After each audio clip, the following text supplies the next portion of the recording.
Hi, my name is Giancarlo, and this is my How to Make a Diorama Display video. I'll be demonstrating this by taking an idea from concept to completion. In a run-through of the process, I'll be going over various phases of design. My display gives reference to Amiibo, specifically Pokemon Trainer. It's intended to be displayed alongside an older video game collection.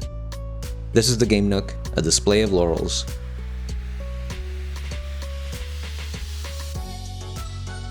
I begin by blocking out the general shape of my display's base. The front edge will project outward and is intended for my title and logo. Given its rectangular shape, I segment the display into quadrants and provide its dimension, one side matching the length of a Wii U game case. This Gamenook will have verticality, in the way of a back panel, which evidently features two things we all balance in life. A radial motif anchors the panel and provides a three-dimensional projection.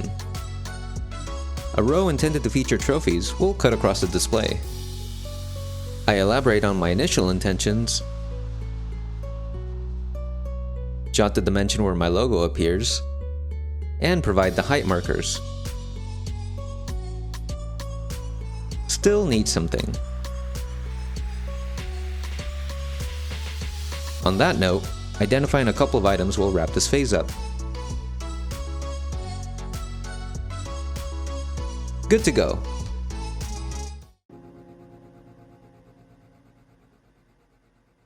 Let's start with the geometric shapes. I begin by mapping out the perimeter of the Gamenook. The intention is to use the front-facing edge to delineate the trophy row. The Amiibo location is then placed and followed with the creation of the display's border. I block out the placement for the radial design, then proceed to map out the back panel and its upper edge. The motif is created from a series of concentric circles.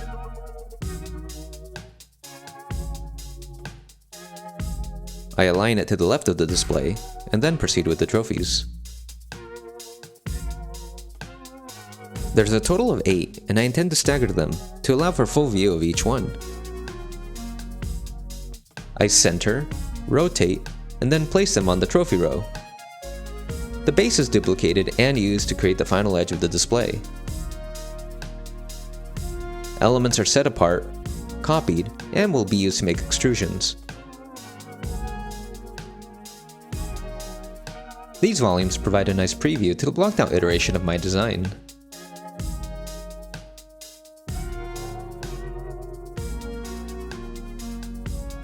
It's looking good so far, but if I were unsatisfied, this would be the best time to make changes. All good. I'll proceed with the embellishments. I intend to use a laser cutter with 1/16 inch material.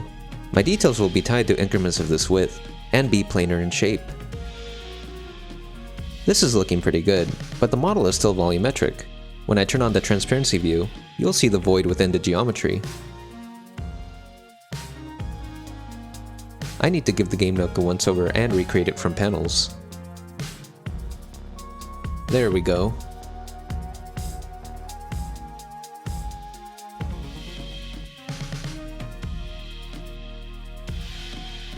For this demonstration, I'll be working with one of the badges. In the upper right view is a fully assembled model piece. In the upper left view is the same element unrolled. We'll start there. I extract the contours of the 3 surfaces and overlap a copy of line work to be used for scoring. Edges that spill over are trimmed and removed.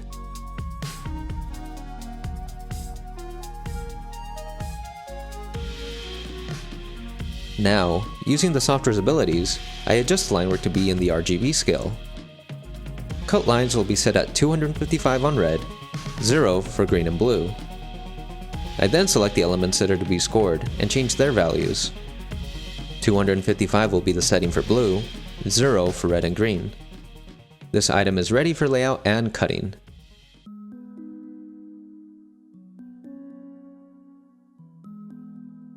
Here we have a cart before the horse moment. The Gamenook is already painted and assembled. I actually did this back when I'd been developing my Nook collection. Rather than paint another, I'm going to use this opportunity to demonstrate how one is glued together.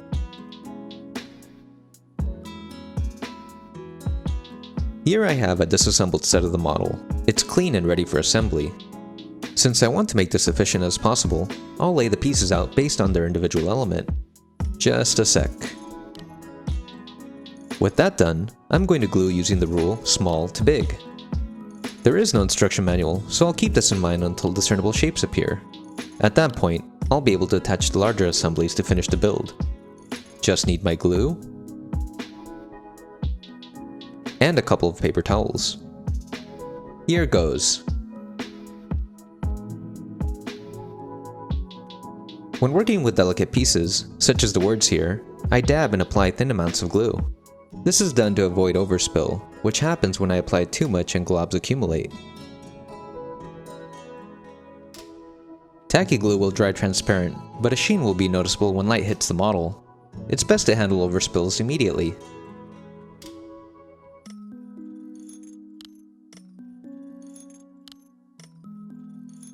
I would suggest putting your scraps to work.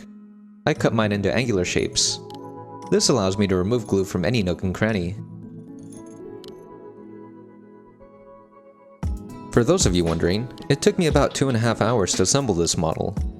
This is the average for all my displays, despite how complex or simplistic they look.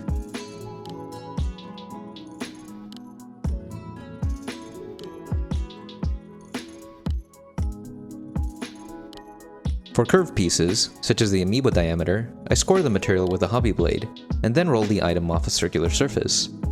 I avoid lasering because it would unnecessarily add time on the machine.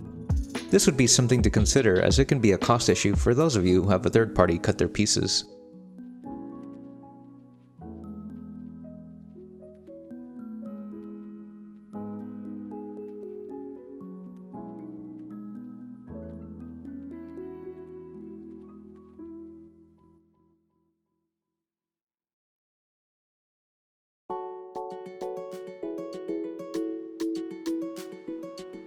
A display of Laurels is ready to be showcased amongst my collection.